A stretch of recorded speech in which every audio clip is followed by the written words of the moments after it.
To all who come to this happy place, welcome.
With a live look outside, we are connecting you to more of what makes you happy. It is the Disneyland Resort area here on Kingdom Report Live. You take a wide shot here, and it's a big sweeping view of Space Mountain in the distance with your Matterhorn and all your Disneyland park magic. I mean, who couldn't want a view like this? There's nothing more special than taking a look at everything Disneyland Park has to offer. I know that if we can't be there physically, we always like to make sure that we take a gander via the Matter Cam here on Kingdom Report Live.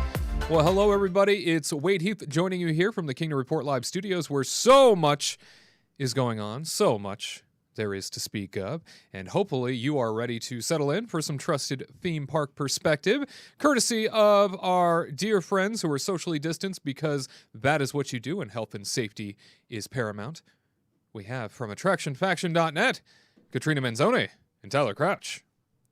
Hey, everybody. Hey, everyone. Nice to be here on this nice, beautiful Saturday. Happy Quarantine Saturday. Happy Quarantine Saturday. That's right. There's nothing more wonderful than having... Like every day. That's, well, quarantine constantly. Yeah, but there's nothing more wonderful than having us here in this two-screen box, side by side, hanging out. Yeah, hey. Enjoying each other. Hey. I'm like, am I pointing the right way? You I are. had to think about that for a second. That's right. Yeah. That's, Looks like you're doing the Fonz thing. Hey. Let me go hit a jukebox. Please do. Yes. Okay. Knock everything off the shelf behind you there. Oh, no, I don't want to do that. No, we don't. The Fonz wouldn't do that. He wouldn't. He's too cool. Yeah. And speaking of cool, too cool even, Walt Disney World reporter Gared Hassel from his bunker in Nebraska, or maybe at the Magic Kingdom. It's hard to tell. We never know where I am. I just go where the wind tells me, and today the wind told me to be in front of Cinderella Castle. I'm at some castle. I don't know what castle. Can't even get it right. Shame on you, sir. And I'm sorry. also here joining us in the production dungeon, making sure that when we need to jump to people that might be in Nebraska or the Magic Kingdom, depending on what might be realistically happening, it's producer Curt. Producer Curt. Yes. What was the most exciting thing to happen in your week? Well, I slept on the couch. That was Oh. pretty exciting. I woke up and I found a snack, a teddygram next to me. That was A teddygram? Yeah, that was pretty great. Other than that, that was pretty much What it. kind for of the week. teddygram? Was it cinnamon? It was chocolate. Sorry. I like chocolate it. ones No, are good. the best. No, the original's the best. You can't beat the original. Yeah. Well, I agree to disagree on that one. My goodness. Chocolate. Thank I'm you. into the chocolate. Yeah. See, Yep. Cinnamon. Nothing like that happens in my week. Yeah. I don't know. You need to up your game then. Yeah, wow. My gosh. And sleeping on the couch. Wow, I can't imagine your wife had anything to do with that, but it's great to have everybody here with us. Oh, burn. I'm Oh, wait, I just- have a sound effect for that. Do you?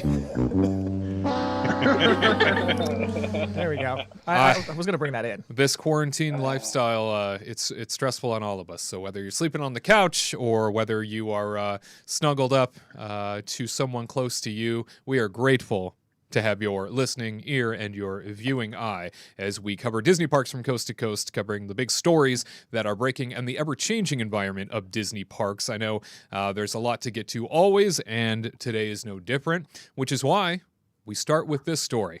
Disney Springs has officially announced its reopening procedures in addition to some Disney-owned properties in Disney Springs reopening. So you might recall, as part of one of our larger stories in recent weeks, Disney Springs was going to be reopening come May 20th with third-party participants only in effect, and that means anything that's non-Disney owned was going to be reopening for the most part. Some stores were still going to be shuttered, but they were looking at third-party operated institutions that were going to be opening up. Well, now Disney has come forward to mention that May 27th is the day that 3 Disney-owned and operated stores and venues will be reopening. That's going to be the World of Disney, the Deluxe Burger with mobile order only as the first option, and then the Marketplace Co-op. They also reference that when it comes to specifics as to how Disney Springs is going to be reopening, it being the fact that there are no other real opportunities to visit anything else in Walt Disney World at this time. It's only going to be Disney Springs first. They have quite a few things to reference in terms of how they're going to go about making this safe and healthy for everyone. Some of the things that they mentioned via the Disney Parks blog, when it comes to parking and entrances, during the initial phase, guests will be directed to self-park in the orange and lime garages, and all surface lots will be closed. They're also going to reduce the number of entrances for Disney Springs to 4 locations. That was a question that I know we all had at one point. How are they going to really narrow down into basically a funnel to get people through and screen them appropriately when there's so many different places to come in and out of Disney Springs? And in addition to that, they mentioned that appropriate face coverings are going to be required for all guests. So they say here specifically, all guests 3 years of age and older, along with cast members and third-party operating participant employees, will be required to wear an appropriate face covering while visiting Disney Springs. This is an important part of protecting both our guests and our cast. And please be sure you have an ample amount, they say, of face coverings for yourself and your party before you arrive. And temperature screenings are also going to be taken at Disney Springs upon reopening. This was something that we saw them doing over in Shanghai Disneyland just prior to them reopening their environment there. Temperature checks were starting to become the norm, and it sounds like that will be brought over here. They mentioned that once you arrive at Disney Springs, you and your party will be required to undergo temperature screenings based on guidance from health authorities. Anyone displaying a temperature of 100.4 degrees or higher will be directed to an additional location for rescreening and assistance. Those who, again, measure 100.4 degrees or higher will not be allowed entry, nor will those in their party.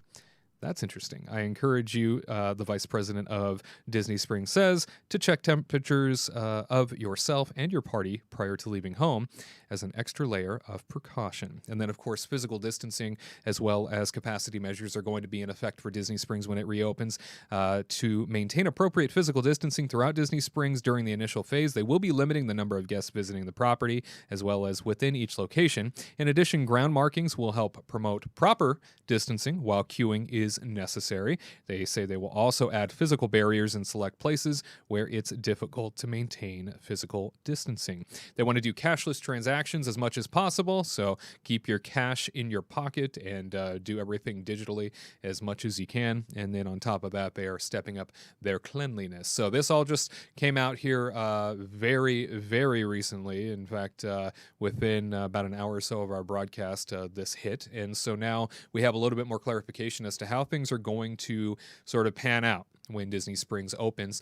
Katrina, is this a place you want to be come opening day, May 20th? Absolutely not. When they opened up City Walk, I was watching it from afar on Twitter, and it just looked like chaos. I don't know. I'll wait. I don't know about Gared if he's gonna hop on a plane and try to get there ASAP, but I don't know. Jared says no. I know Gared's like, he stays with his girlfriend Ariel. He's fine. But I think right now I kind of want to see how they work out the kinks, just because I don't know. It just seems really scary to me how they're gonna like open up like World of Disney and stuff soon too, and we all know how chaotic that can get. So I don't know if everybody's gonna like try to obey the the required face masks and not cause any stink about it, Absolutely, and knowing that they are going to be doing the temperature checks on individuals coming in, and if you end up having too high of a temperature, they're not letting anybody in your party in. In addition to that, Tyler, if you're part of a group coming on into this location, and somebody in your party has a high temperature, but you don't, you think that's fair? I think that's 100% fair. And in fact, I would say, okay, I need to get away from this person now after that happened. I think that is honestly the smartest thing to do. I mean, if, we know so much about there being like asymptomatic, people out there and stuff like that. And it's like, well, maybe this person could be sick and this other person doesn't display any of those, any of those symptoms, but they could still be passing the virus on. So I think that's definitely fair. I just think that I'm glad that we finally know like what the temperature will be, 100.4. I think it's really curious. Like, so if you're 100.3, they're still going to let you in. Like, right. I think that's kind of a weird line, but and they also mentioned in this thing that they're going to take your temperature twice if you get it, if you're over 100.4, they'll take you somewhere else and take your temperature again, which I think is interesting. So at least you get a couple chances to cool down. Because I have one of those little thermometers that you point at things and it reads the temperature. And depending on the distance, maybe mine just sucks, but depending on the distance, it'll change the temperature of things. So I kind of wonder if there's like a specific length that they need to be away from your face, or if theirs are just better than mine. So I'm curious how many like false positives and false negatives there could possibly be with this. I also have just a thought. Someone can answer it for me. With the guns, are they going to disinfect after every use? Because they're pretty close to your face. Like they're like right here. So are they going to disinfect after every single person? Because I didn't see that happen over at City Walk. And if they're trying to have everybody stay 6 feet away, and then you have the security guard checking like 60 people, I there's doubt like they a do it chance after to every get one something, of them. right? Yeah, it does seem like you're putting yourself as a health and safety checker at risk. It doesn't seem like there's any real way around the possibility of something happening in terms of infection, or something happening in terms of just putting yourself at risk in this capacity. Because you're right. I mean, there are situations here where people are going to be in close contact with each other, 6 feet or not, in certain places. It's great that social distancing is being put into effect in certain areas, but then you think about the dining environment where your server is going to be walking up and providing things to you, and in that environment your mask comes off. So I mean, this idea that your mask is there to really help protect others, from something that might be projectiling out of you, is a good concept, I suppose. But knowing that you're now dining in a location and your mask comes off, well, a virus or an infection doesn't necessarily care that you're in a dining environment, but you kept it on the rest of the time. It seems like an odd thing to do to allow that up front. What's that? Yeah, the virus just goes on break while you're eating. Everybody needs a break. Absolutely, including the virus. Yeah. Gared, knowing that the Disney owned and operated locations are starting to open, and knowing that the third-party participants are the first to come online here, sounds like obviously a phased reopening. They're scaling up, right? Things are coming more and more online. If this is the plan, to reopen most Disney-owned shops and eateries, then do you think it's possible we see a mostly full slate of offerings potentially by like Memorial Day weekend? Do you think that we might see a significant chunk of Disney-owned and operated locations with their storefronts open by then? I think that if after the 20th of May, if things really go well within that first week, I could see more places being open. I do not know how many of the shops there are Disney owned and operated, but pretty much if World of Disney runs well, then I believe everything else can run well. I just worry just because there's so much stuff in there. There's so many things you want to touch and feel, especially when it comes to clothing and just the merchandise, the souvenirs, like the little Mickey and Minnie. Luckily, the people going there will be locals rather than tourists, but still, you're gonna have people touching stuff left and right. So it's gonna be interesting to see. I'll be checking Twitter and YouTube just to watch what's going on, but it's going to be probably a little chaotic at first. But if they can control the amount of touching going on, then everything should run smoothly. But Memorial Day weekend, that's a good goal to have, because that's a popular tourist weekend. Even if it's just getting people out of the house down there, it would just be nice to see Disney Springs going out full strength eventually. But Memorial Day is a good goal. Hopefully it happens. That's all I can say. And I know that with no hotels, no theme parks online as of yet, and no word as to when that's happening at this point, Disney Springs, it being the only thing that is really slated to open in the Disney arsenal here in North America, especially going towards this kickoff to summer traditionally here in the country. A lot of people are getting stir crazy. A lot of people are starting to move about more than they have as states start to do their phased reopenings and things start to come online. Gared, are you concerned at all that without the resorts, without the parks online, that we might see an overwhelmed Disney Springs at some point? No, I don't think it will be overwhelmed, simply because a lot of Disney World's or a lot of Disney's income comes from tourists traveling from across the nation. With travel being so limited as it is, with less flight plans going on, the only people that can really get to Disney Springs are going to be those in the immediate Orlando area, or perhaps if someone's really, really crazy about Disney from Georgia, driving all the way down. But for the most part, I don't think it's going to be too crazy. I think that Disney might be like, hold up, you can't go in yet. All right, now you can go in. They might have a queue system of entering Disney Springs, but I don't think it will be overwhelmed, because I think a lot of people are going to be doing what Tyler and Katrina said, which is they're not going to go right away. They're going to wait to see how this thing unfolds, because it's just it's a test run. You got to let someone else go out and see how it is before you hop in. You're not the first one to go into the ocean at the beach. You got to let someone else go. Then you go in the water to make sure it's safe.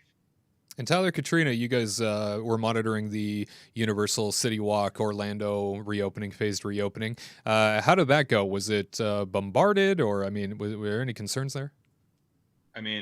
I think that there were some concerns for me. I think Universal did a really good job, from what I can understand, of establishing a set of guidelines, cleaning up after people. I definitely saw videos of they have the giant walkways that you have to go through to get to City Walk, and I definitely saw that they just had people there cleaning the walkways constantly. That's that guy's job. So that's really cool. They had stilt walkers out there with masks on and stuff, which actually stilt walkers are really smart, because you can't run up and hug a stilt walker. Yeah. So, that's all good. The thing that I worry about more than any of the theme parks themselves and these companies is the people that I'm there with, because, Katrina and I both saw photos of a bunch of people waiting in line for Voodoo Donuts that were all standing right next to each other. I saw another photo of a guy who had his mask on, but it was around his neck, and he's just standing there talking to people with his mask around his neck. And so, unfortunately, we can have all these guidelines, and we can think that the theme parks are doing the right thing, but the real problem is the other people that you're going to be there with. Yeah. I think it's kind of you have to respect it, right? Because again, Universal laid down for the queue for Voodoo Donuts the 6 feet apart kind of thing, and then no one even cared. They're just huddling around, and then they're with groups of people, so that group of people can't fit in between the 6 feet marker, and then no one really respected it. And then hanging out with friends at restaurants, and then later on probably sharing food, because they got nachos. I saw someone on Twitter ordering nachos to share with friends, so that doesn't make any sense. Yeah. So anyway, I don't know. It's just kind of Disney can do as much as they can, cleaning, checking people, temperature checks and stuff, but it's up to the people that actually go to the location to respect it, wear their mask the appropriate way, and follow the guidelines. And I kind of have to say too that for all those people out there that think they're making a statement or something that about not wearing their masks or not following the rules, or they just don't care that much. If you really care about these theme parks reopening and you want to go and do this stuff for fun on a regular basis, follow the friggin' rules, people, because they're gonna see how the crowd reacts, and if the crowd is not following the rules, they can't open as quickly. So just do what you're supposed to do. You know, they have other rules that people follow all year long, every day, 365. Why can't we just follow these new rules that they've set forth? That's my thing. Yeah, they're not forever. You know, we all have free will, so let's try to respect one another's wishes and do what we can to get through this and take care of it. And as we continue to hear, we'll get through it together. We'll get through it together. Looking forward to it. Next up, Bob Chapek, CEO of the Walt Disney Company. He gave an interview recently. This is one of the first real interviews that he's given in the middle of all this mess. It's they're finally letting him talk, I guess, as Bob Iger, the executive chairman, has done the majority of the talking through this crisis. It's nice to see that Bob Chapek, the new CEO of Disney, has finally been given an opportunity to speak out and share some of his thoughts on the reopening of Disney parks and the Disney Company as a whole. We'll focus on the parks here because that's what we do. Come to find out, when asked whether the parks can potentially manage 100% capacity in this interview while maintaining the social distancing guidelines, Chapek answered that it really, quote, depends on the guests. He emphasized the need for guests to be diligent about maintaining social distancing, saying, if guests continue to behave in the way that they have, referencing Shanghai Disneyland's reopening, he says, we may be able to approach that. We're all playing our part in this ecosystem of safety. And we're going to do our part, and we need our guests to do their part too. He referenced that face masks will become the norm for both adults as well as children. And we referenced with Disney Springs here a little bit earlier that children over the age of 3 will be required to wear a mask. It's likely to be carried over into all facets of Disney life. But cast members as well as guests would be required to wear masks. Tell me this, Gared, do you have faith that U.S. Disney park guests will do their part to maintain the ecosystem of safety, as he calls it, when things do finally reopen? I'm going to give that a coin flip in that sense, where where parks here in North America are very different, or the guests here are very different than the ones in other countries. I've had the opportunity to go on Disney cruises and go to Disney Paris. And the guests out there are very different. Out here in America, we are by nature a little bit more rebellious. So if we're told wear a mask, we typically are like, don't tell me what to do. I'll wear a mask if I want to. I think what it's going to be is individually, we care more about ourselves than we do about the general public. So we'll keep a mask on if it means it keeps us safe. But we're not doing it for other people. We're doing it for ourselves. So I don't see this going very well at first, just because you enter the park, you have your mask on, then take that bad boy off. It's hot in Florida. Oh my gosh, it is so hot and humid. It's disgusting. We just can't do that. For myself, I will be in probably the minority that will keep my mask on the entire time, unless I am either eating food or taking a drink or something, because I care about my own safety and I care about everyone's safety, and I want to keep the Disney train rolling, so to speak. I agree with Junior, then that it will be challenging, and it does depend on the guest. If you find good, outstanding guests, like the people that watch our show, then I know that things will get done. But I worry about the rebellious ones that take off their mask because they feel like, oh, I'm not around anyone, I don't have to worry about it. But no, we need to follow through on this if we ever want to have some sense of normalcy again. And it really comes down to our individual us taking part in it individually. Got that right. And Katrina, how strong do you think Disney cast members are going to be on these guidelines when the Disney park experience is sort of meant to be this like carefree experience to begin with? Obviously, they are enforcing some pretty dramatic ideas over in Shanghai Disneyland, and it's working. And as Gared referenced there, guests elsewhere in the world are different than guests here in the United States. But how do you think this is going to pan out when it comes to enforcement by Disney cast members in a place that was already kind of meant to be your total escape? I feel really bad because now they're going to be the bad guys. And I really hope that they do enforce it. And, you know, maybe they might have to hire the enforcing people, like like they have Disney security, right? And then they might have to have people walking around that are like the mask enforcers. And they're going to have to be the bad guys. And I'm really sad for them because I know a lot of people, like Gared said, we're very rebellious and Disney is meant for an escape. And if you tell me what to do, you're ruining my whole vacation and my whole trip and everything that I spent, because they want their children to have a memorable experience. And so I feel really bad for those cast members, but it's up to Disney to be the bad guy to protect everybody. So I think that people need to anticipate, that Disney is going to strictly enforce this, and I pray that they do. And if people that don't enforce or that don't want to wear a mask, they should be kicked out. Because again, they're risking the safety of other people. It only takes one person to ruin it for everybody. So don't be that one person. Do not be that one person. Tyler, what do you say to people that might claim that wearing a face mask in Florida summer heat is an insane proposition? Just because, obviously Bob Chapek is saying he recognizes that Florida is not like the rest of the world, right? It's America's hot and humid armpit of a place. It can be very gross at times, especially during those summer months and into even early fall. So that can be concerning, I suppose, knowing that you're going to be potentially wearing a mask in this environment that's already, 95 to 100 degrees with that 120% humidity. What do you say to those people that think it's an insane idea to want to be slapped with a mask?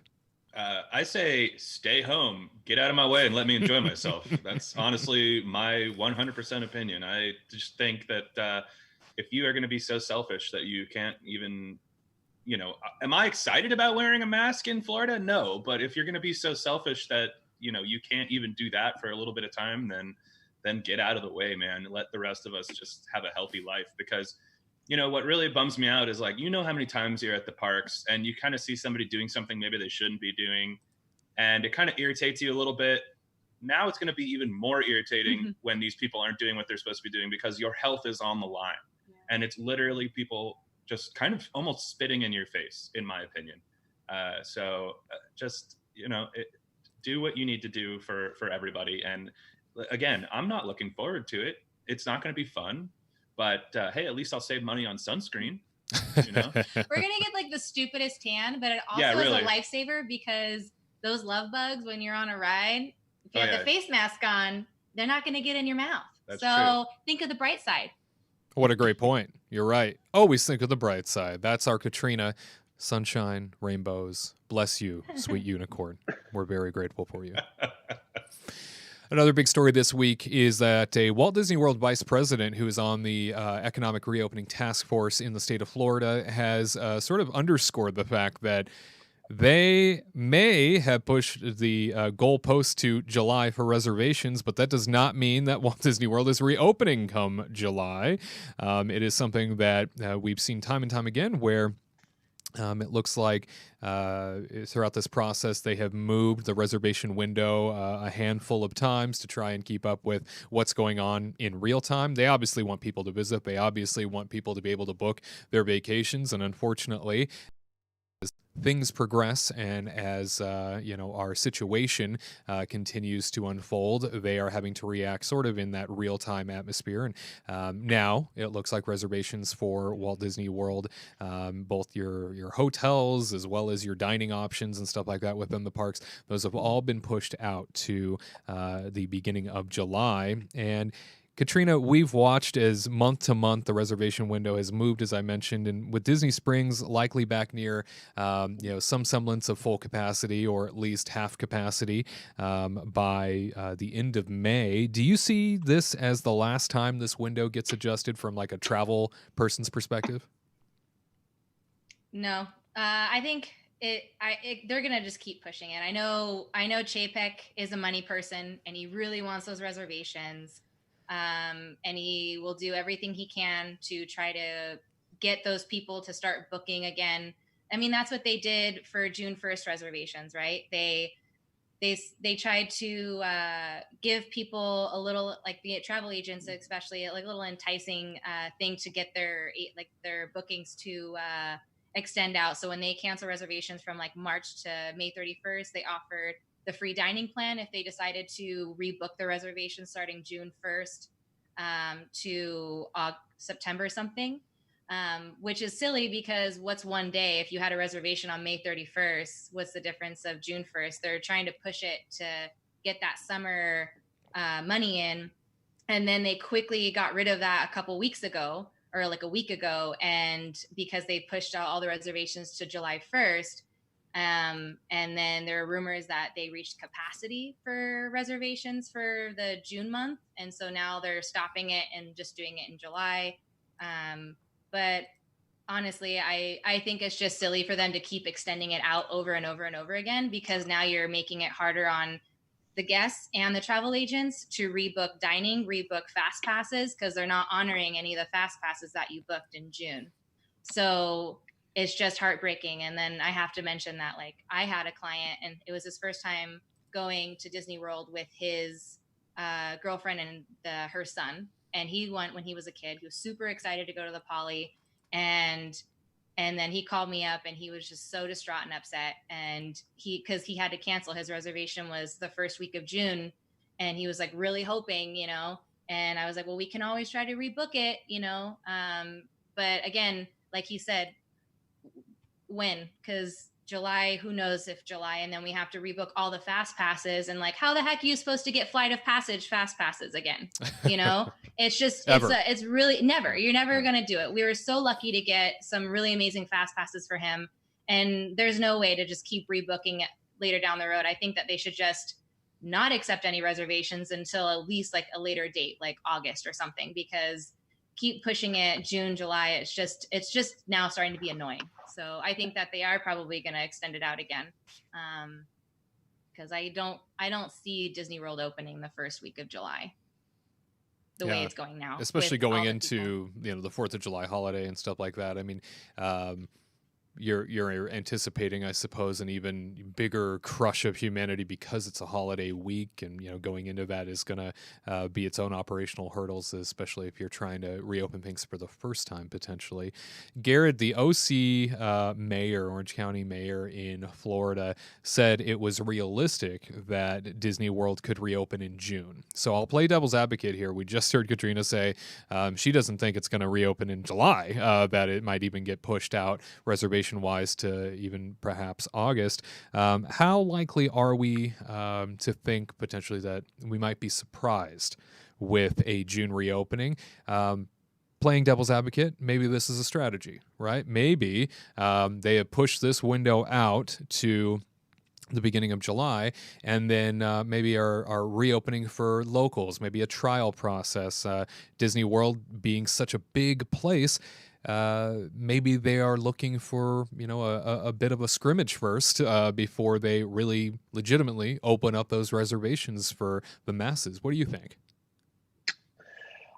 It's an interesting strategy, definitely. If they did say we're not doing reservations like July 1st, that's our reservation window, but then they're like, we're going to open up in June. Maybe they're trying to, I don't know what the strategy is. Perhaps only Disney does know if they do it, but I think June could happen, but again, Disney's highest priority is safety, so they're going to do what they think is right. I think it's just a miracle that we're having Disney Springs open to begin with.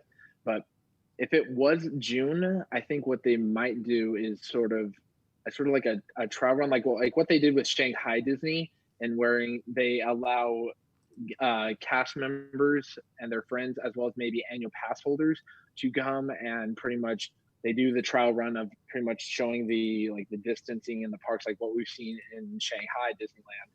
So June could be possible because reservations are completely different than just regular ticket sales, because there are people that drive 2 hours down there, buy a ticket for a day and then enjoy the day and then drive back. The reservation is more so used for the resort. So June could be a possibility. It could be, if it happened in June, it would be the greatest surprise that Disney has ever done, aside from Star Wars Land, honestly. You mean how bad it was? Is that what you're talking about? I knew that was coming. Oh my God! Listen, Tyler, we know you love Falcon Run. We know Millennium Falcon Run. Run. Is his favorite attraction. Yeah, that's his favorite attraction. That's not even an attraction. Is that a roller coaster at Six Flags? No. He's been gone from Disney so long he forgot the name of the worst ride they ever made. Listen, Smuggler's Run, Falcon Run, the Millennium Falcon Flight of Passage. It's Tyler's favorite attraction. I don't have sound effects for this. Should have been prepared. If it opens in June, that would be a great surprise, greater than the Flight of Passage on the Falcon's Run in Mickey and Minnie's Runaway Railway. There we go. At Six Flags over Austin, Texas. Wow. Okay. Covered the whole gamut there. Very nice. Well, I know that everybody's eager, obviously. You know, it's something that the whole Disney fan media community has been speculating on because we all just want to see our parks open again. We all want that opportunity to be a part of it again. It means so much to us, you know, from a true heartfelt way. It means a lot from all of us to know that Disney parks are reopening, at least in China, and that potentially that reopening could be coming here very soon. And it's very promising with Disney Springs to see that things are coming back online slowly but surely. Only time will tell when it comes to Walt Disney World's finite reopening schedule, and hopefully we will all be there together, healthy, happy, and ready for some magic. Well, all right, my friends, if you need a Disney pick-me-up, the Mariachi Cobre of the Mexican Pavilion at Epcot recently came together to sing a happy little song for all of us to enjoy from their own homes. Take a look. Hola amigos, hello my friends, this is Joe from Mariachi Cobre. Now usually you'd find us all together in Mexico at Epcot at Walt Disney World. And you know how much my friends and I love to share our beautiful music and songs with all of you. So, we're going to try to use our voices from home once again to create a little of that Disney magic for you. That's right, Omar. All we need now are the rest of the guys.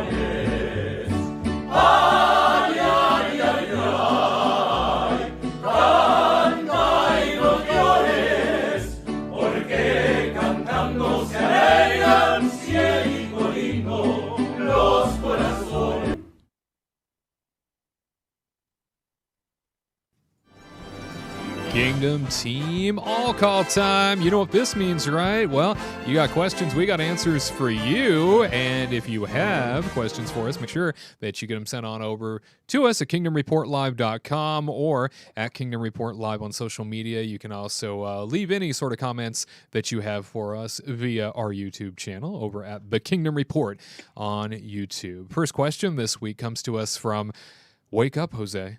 And they ask, even with masks and round-the-clock cleaning, it's impossible to say Disney World is safe until a vaccine is available. So when would you feel safe enough to return to the parks? Obviously, it's a personal question for everybody, given what's going on and the uncertainty of the matter. And so we are all here today to give our takes on that. We'll start with Gared. Gared, when would you feel most comfortable returning to the parks, knowing what you know? When Disney actually does reopen, that's when I'll know it's safe. Disney's highest concern is safety. Wade, you can attest to this. When you go through training with Disney, you go through a class called Traditions, and you learn about Disney's 4 keys. These are Disney's 4 most important things that they go to whenever they design an attraction, create an experience, anything. And number 1 is always safety. And Disney would not reopen if they did not feel it was safe. That's why they opened Shanghai last week, because they felt it was safe enough.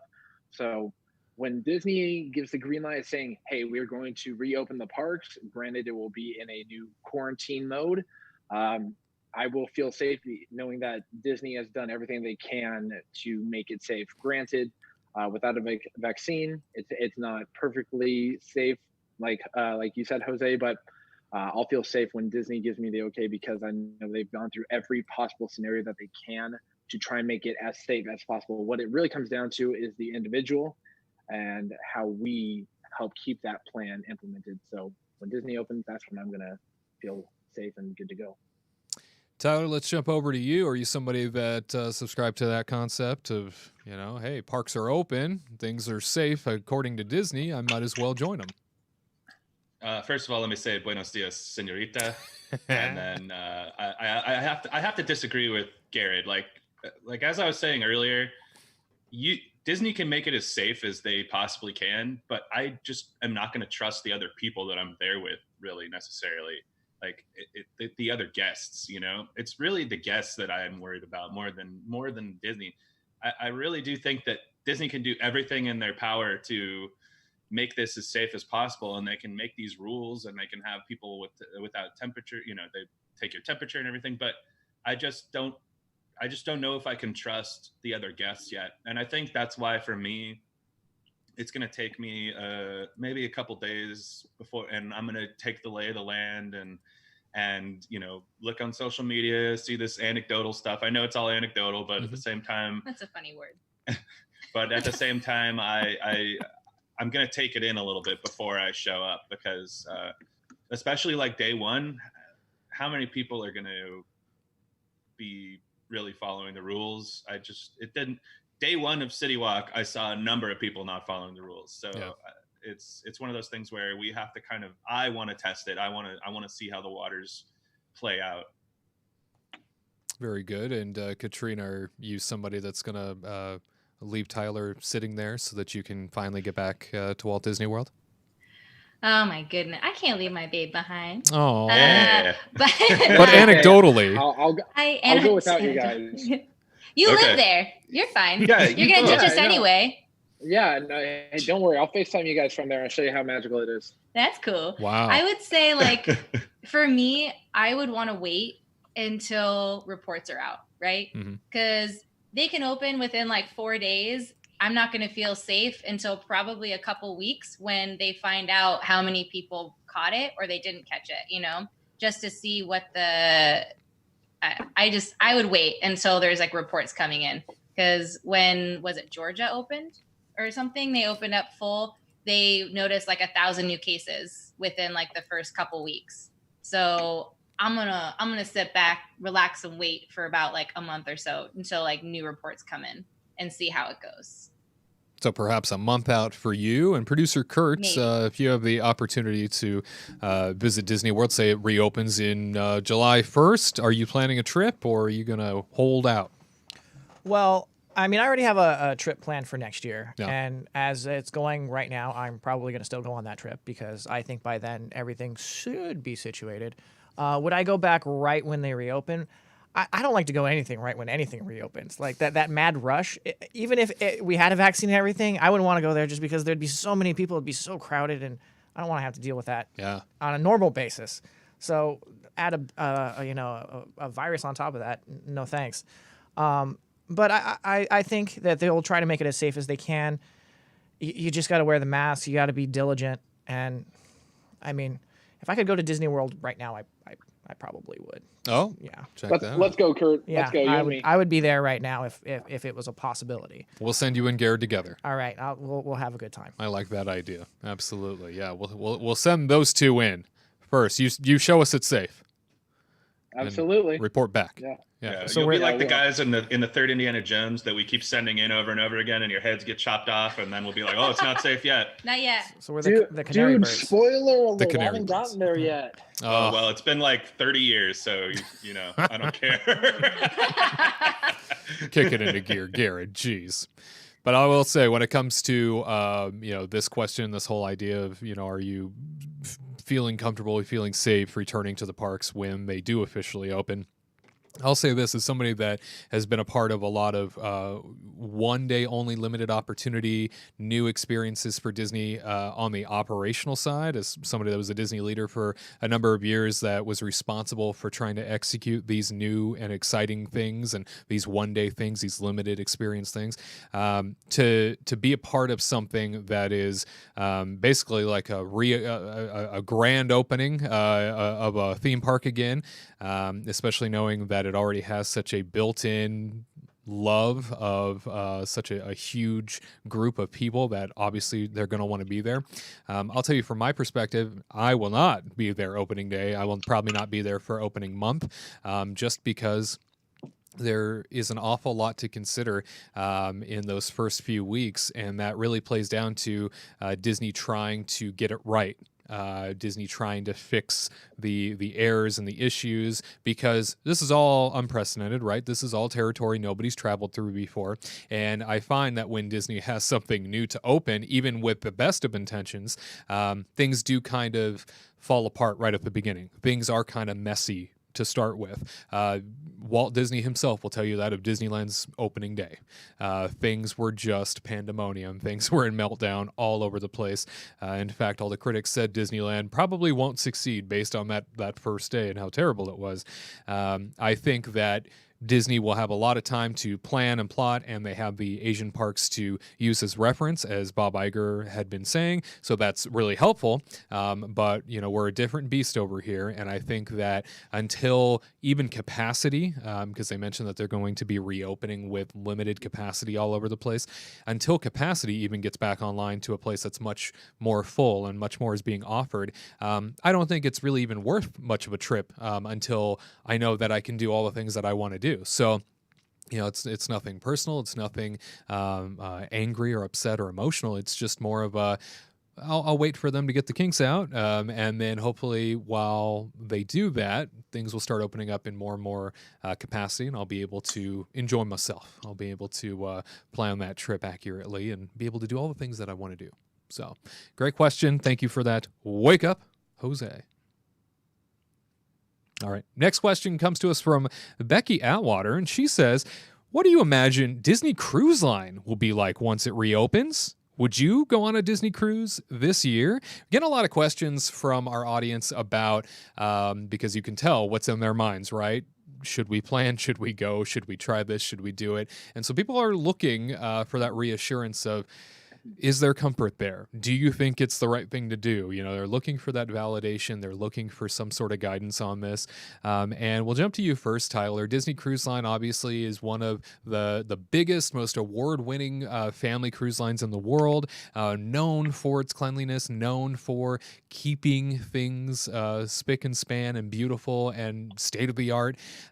You and I had a unique opportunity not too long ago, while all of this was sort of unfolding, this pandemic was unfolding, to interview somebody that had coronavirus. It was one of the first cases in the United States, Carl Goldman, who caught it on a cruise ship, not a Disney cruise ship, but caught it on a cruise ship. And we spoke to him in quarantine while he had been sort of in lockdown for 30 days at a state facility. They took him from that ship because he was one of the first cases, and they kept him under lockdown to test him and to evaluate his symptoms. And you and I had the opportunity to interview him. And during that interview, we had asked him, would you go on another cruise? And he said he would do it this year even. Does that sway your opinion or your thoughts on Disney Cruise Line at all? Well, so I feel like, I don't know where to even start. I feel like things have changed. Yeah. I feel like I'm not going to speak for you, but my opinion of what was happening with coronavirus in the beginning was I was wrong. Mm-hmm. I was straight up wrong. And I think I, have changed my opinions drastically on this whole entire matter. And I wonder if his opinions have changed as well, to be honest with you. It'd be interesting to ask him, but I would not go on a cruise this year. I think it's one thing to go stay at a resort, go to one of the theme parks. I think that's one thing. It's another thing to be in these confined, these are like mini hotels, Mm-hmm. Every single thing there is just a little bit smaller than your regular hotel. The hallways, you have to kind of barely pass by each other. You're stuck out at sea. So if they find out that somebody has coronavirus, then there's not really much they can do to get those people away from you. Besides just put them in a different room. But then we all know that the air circulates throughout the whole ship. So even if you did stay in your room, does that sound safe to you? It doesn't really sound safe to me. So, and then on top of that, you're going to be traveling, and maybe they'll change their itinerary or whatever, but you're going to be traveling to a number of different places in the Bahamas and the Bahamas or Alaska or wherever you're going to go. And it's a really scary thought. So at this point, no, I would not go on a cruise this year. And earlier in the year, we were planning to go on a cruise sometime. So it's really kind of sad, But that's one thing that, again, it's just so much different than going to any other hotel. It's you're locked in with a group of people, and there's nowhere to go. So that's very scary to me. For sure. And Katrina, say that a cruise line, Disney Cruise Line to be specific, ends up cutting capacity to half of what they usually book on their cruise ships. Would that give you any sort of comfort in the idea of jumping back on a cruise this year? A little bit, because sometimes, again, I worked for Royal Caribbean for numerous years, and Disney, I feel like, is a little bit more cleanlier than they are, but I will say that if they did it to half capacity, I think it would be able to work, especially for Disney Cruise Lines, just because when Tyler and I went, a lot of the adult areas were empty at night. And so if they did half capacity, I think it would be empty in the places that we would be. So I would be okay with it. But to kind of talk what Tyler was saying, Disney cruise, or cruise ships in general, have a lot of risks when you go on. They have GI, gastrointestinal illness possibilities. So, and if anybody has ever had gastrointestinal illness, it's the worst thing you could possibly get. I don't know about coronavirus. I haven't had it, so I can't compare it. But that catches like wildfire. It's highly contagious. Even if I just passed by you, you could get it. And so cruise lines in general do a really good job trying to get those people away from everybody, so no one knows and can't catch it. And they confine you to your room and bring you everything that you need and do what they can to get you away from everybody else. And I feel like Disney Cruise Line would do that as well and up their game. And I feel like a lot of people on cruises they're more respectful to others than going to theme parks as well. And so I feel like Disney would probably do periodic temperature checks throughout the whole day, which would be a little annoying, but I think then they would be able to take people away and confine them to their room and take them away. Take them away into the dungeon. I know. Walk the plank. That's right. But anyway, go ahead. Well, sorry, I don't mean to interrupt, but another thing for me too is for Disney Cruise Lines, one of the main selling points is all the different live shows that they put on. And I'm not going to feel comfortable standing in a giant group of people, watching Mickey dance to his little pirate song, What if they filled it to half capacity and made everybody staggered? stand far apart? I mean, I just don't see how the logistics could work out. There's so many things on a Disney Cruise Line where you just need to be in close proximity to everybody else that it just sounds like a dangerous proposition. I'll just stay at Palo all day and just eat your way through really it. good. Leave a table to the side for me, have my name on it, and I'll just be there all day. Smart girl. Absolutely. Souffle all day. Oh, souffle like cray, as they say. Gared, you being Mr. Florida, Mr. Walt Disney World, the majority of Disney Cruise Line travel goes out of that state, especially over to the Bahamas and Western Caribbean or Eastern Caribbean, stuff like that. So knowing that Disney Cruise Line is so easily accessible to you, is that something that if you were given the opportunity, say they gave you a credit and said, we'd love to have you join us, would you jump on a Disney cruise in 2020? I'm setting sail for adventure on that one, Wade. A lot of these topics, they affect me differently than they affect a lot of our viewers, because me having Walt Disney World in my backyard and me being so close to everything, it gives me a lot quicker access where I'm not as, I guess, high risk because I'm not staying at a resort and all that. But the Disney Cruise Line, I've been able to go on one, and they are beyond clean, where they are wiping something down 10 minutes after it's been touched. There's cleanliness going all day long. At night, they're swabbing the deck and all that. I would wholeheartedly go on one of them because Disney Cruise Lines are the top of the line. I've gone on other ones, and there's nothing quite like a Disney cruise. And the way Disney Cruise Line schedules everything, it definitely makes things a lot more possible because there's usually typically 2 dinner shifts where you're either dinner A or you're dinner B. If they had the ship go at 50% capacity and they had 4 dinners, I think that's more doable. And they would have to change up the shows and everything rather than the theater being packed. They would have maybe staggered seats and staggered rows. I would feel comfortable just because on a cruise ship, everything's just so much more close, like Tyler said. But I'd be willing to go on a cruise just because I know that Disney Cruise Line is so pristine and so particular with the cleanliness on there. Like the sheets are changed daily or at least washed as soon as they can. And I don't think there would be the 7-day long cruises. I think there would be like 3 or 4 day cruises where you're just stopping in Castaway Cay, which is Disney's private island. And that would be it. Like you'd have a day at sea, Castaway, and then day at sea, or maybe 2 days of Castaway. That would work because then you're not going to say the Bahamas or Jamaica and potentially exposing them because, you know, island nations can just be affected so quickly. But I'd feel good on Disney Cruise just because I don't know. It's just a feeling I have. I'm really big on gut feelings, and Disney Cruise Line is a brand that I wholeheartedly trust, and I could see making it work. Like it could not run at full 100%, but I think at 50%, 45, I think that could work. And swabbing the and feeling it in your I would gut. help with that. I would help out with that too. Just give me food front. Yeah, give me good food, and I'll sweep and I'll scrub up barnacles, and you know I'll shine shoes, and just give me a cool shirt and a hat, and I'm ready to go. Yeah, yeah. All those things keep the coronavirus away. Whatever it takes. Hey, that I'm ready to go. Yes. You're already there. It seems like. Yeah, actually, I am.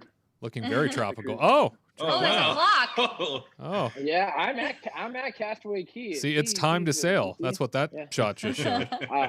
I'm ready. I'm ready to go. I got sand on the floor here too, just to make it more authentic. Perfect. The illusion's gone. I'm sure Ariel's gonna love just that. Completely gone. Is she off drinking a Mai Tai? That beautiful girlfriend of yours?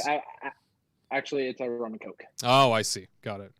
Completely understand. Well, it is interesting that this question gets brought up as Disney Cruise Line has recently announced that they will not be sailing until at least the end of July, having canceled all reservations up until that point. So another thing to consider there is Disney Cruise Line continues to push out its reservation window now as well. We will see what happens when it comes to Disney Cruise Line's future. I know that there are a lot of cruise lines that are very concerned at this point as to the future of cruising and what that will look like. Certainly Disney Cruise, I think Disney Cruise Line has a lot more trust in it than most cruise lines do. But still, to a certain degree, there is that public hysteria, the public paranoia that I don't think is going away anytime soon. And our new attention to all things cleanly are not in the favor of any cruise ship anywhere. So it'll be interesting to see what happens with Disney Cruise Line. And our final question comes to us from the Mad Mouse 95. Mad Mouse 95 says, what effect do you think coronavirus will have on Disney World's 50th anniversary?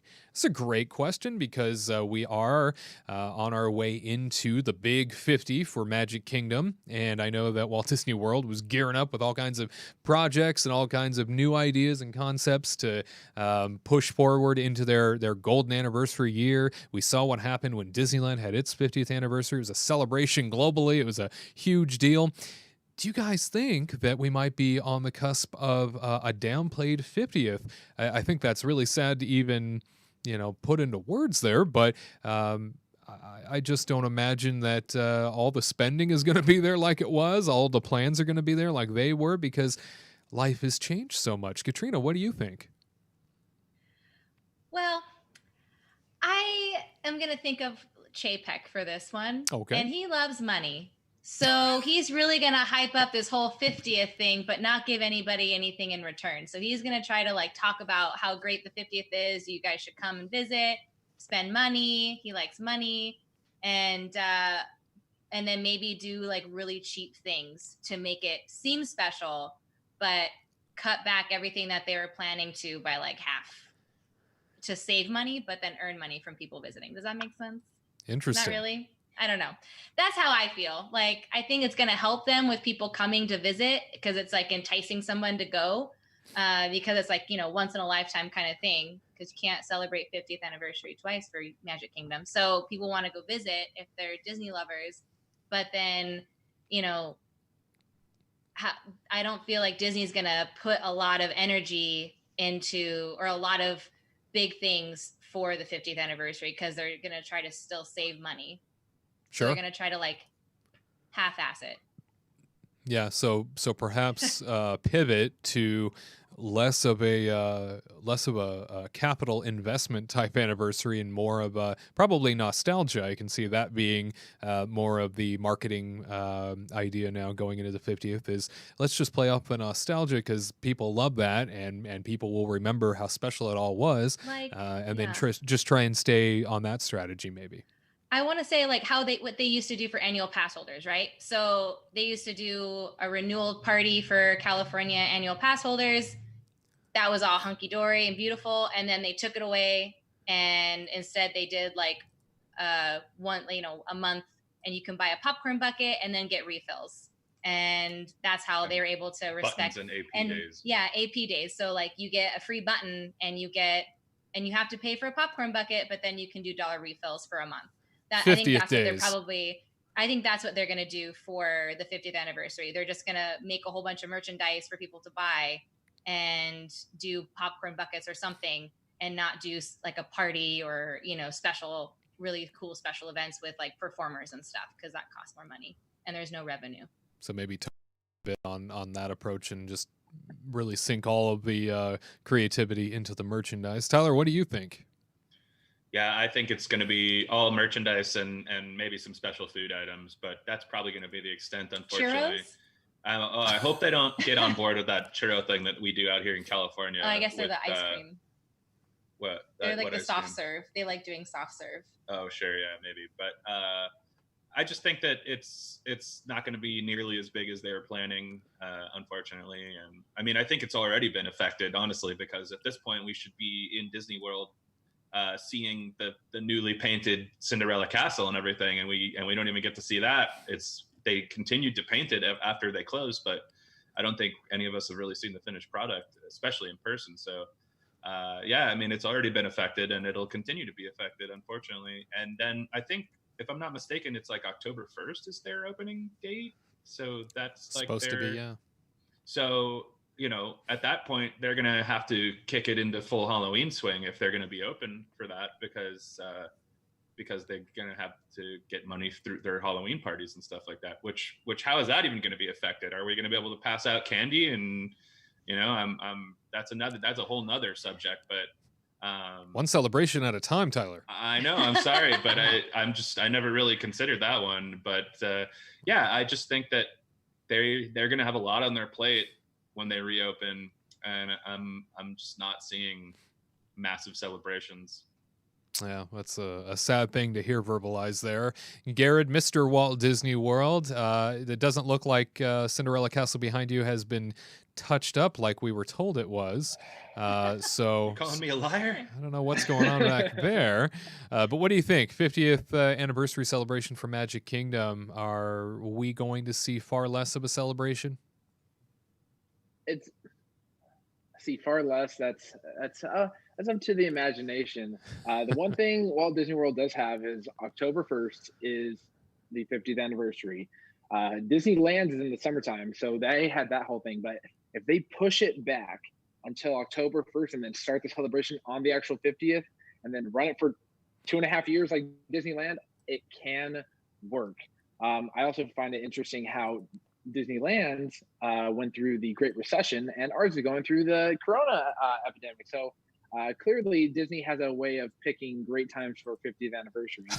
But they planned it out. I think, if they push it back, I think Magic can have them because hopefully by next summer, there should be some form of a vaccine out that will protect us.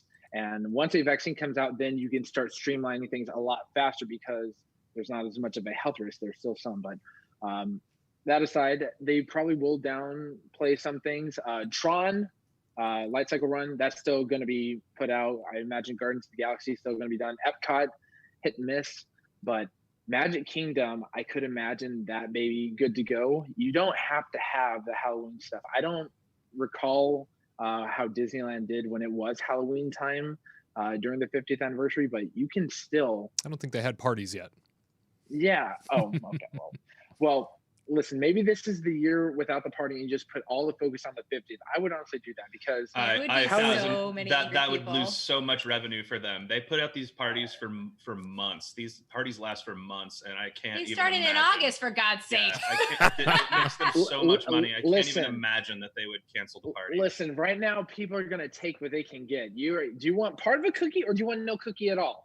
Well, so you're telling me that the cookie is the 50th anniversary. I think that the cookie is the Halloween parties, personally. I think that's more important. Halloween comes every year. The 50th anniversary only comes once. You only turn 50 once, except for Disneyland, which was 50 for 2 years in a row. I think it's important to us. I think that their goal is everybody, and everybody is not so interested in the 50th anniversary. They're more interested in Halloween, in my opinion.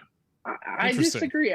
Like for me, I'm like the 50th and the 60th at Disneyland were huge, so I'm looking to see what that happens. You can still have Halloween parties without the Christmas decorate, without the Halloween decorations. It's still possible. Like you can still decorate Main Street, and that cast can still be different, and you can still put out props and stuff on the stage for that stuff. It's possible. It's just October 1st is an interesting time frame to open a resort. Come on, Walt, why'd you have to set it as that? Or sorry, it was Roy at that point, but. You can still have Halloween and still have the 50th at the same time because it's necessary. I want that castle. I was promised a pink castle. I want a pink castle. I don't want a cake castle. I want a pink castle. If you want a pink castle, come out to California. Hey, Disneyland does have the better castle in my opinion. I think so, at least. Well, thanks for that. Well, that's nice. Yeah, we appreciate the compliment. I'm a Disneyland boy. I'm a Disneyland boy at heart. Disneyland's always going to be my number one. We know you are. Absolutely. And when it comes down to it, guys, if it does get tabled, I can't imagine Disney doing that, but I know that they want to celebrate Magic Kingdom the right way, and we don't know what's to come with this pandemic. We don't know what's going to happen with even their reopening timeline. If they tabled the 50th anniversary celebration kickoff for a few months, is that something that you would be okay with? Tyler, let's ask you first. Yeah, I mean, sure. I mean, like Gared said, I don't know if it went for 2.5 years, but the 60th did go for quite a long time. So, Gared, he's right about that. It could definitely keep on continuing forward. And they painted that castle. They didn't plan to just leave it for a couple months and then paint it back, right? So, I think Gared's right about that. I guess we'll just have to see, because it's like, if they want to have these two different events, I think they're going to side with Halloween, to be honest. Well, can't imagine them doing away with a huge global 50th anniversary celebration that they could draw everybody into for a seasonal party. But I definitely think that those parties rake in the cash and are huge events every year. And I don't imagine them getting rid of either of them. But that 50th anniversary has been getting built up to now for the last few years, and it's been talked about now for the last year in particular as something that's going to be spectacular for Magic Kingdom, and to not have that, or to have to delay that even, would just be a little unfortunate, a little sad, and a sign of the times. But definitely thinking that we're going to see some cutbacks, definitely thinking that we're going to see some reductions in what was going to originally be offered. And I think that all goes hand in hand with a lot of the big capital investments that they were doing attraction wise too. So at any rate, we thank you very much for your question. We celebrate the 50th anniversary, whether it comes, at the anniversary date of October, or whether it comes a few months down the line. We look forward to it. All right, my friends, more Kingdom Report live for you straight ahead. Don't you go anywhere. Do you know everything the ghost host is going to say before he says it? Are you ready to thank the Venetians each time you board Spaceship Earth? Can you recite Walt's opening day dedication speech? Then join the Kingdom team today, the influential legacy fan community featuring exclusive merchandise that will alert all who've come to this happy place that you are more than just another guest. You are a trusted theme park fan. Don't miss out. Join the Kingdom team right now by visiting the homepage at kingdomreportlive.com. That's kingdomreportlive.com. And now, back to the magic.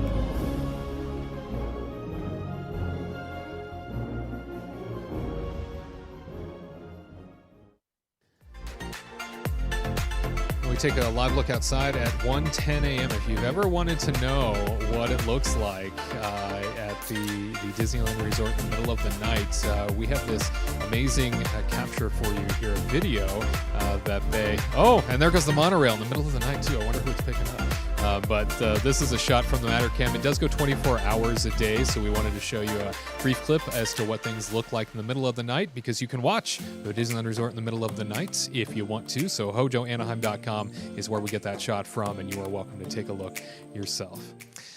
Well, my friends, that about wraps things up for us here at the Kingdom Report this week. One last trip around the world to ask everybody, what do you got planned for the week? What's on your mind? Any closing notes for you? Gared, let's start with you. Anything to close us out with?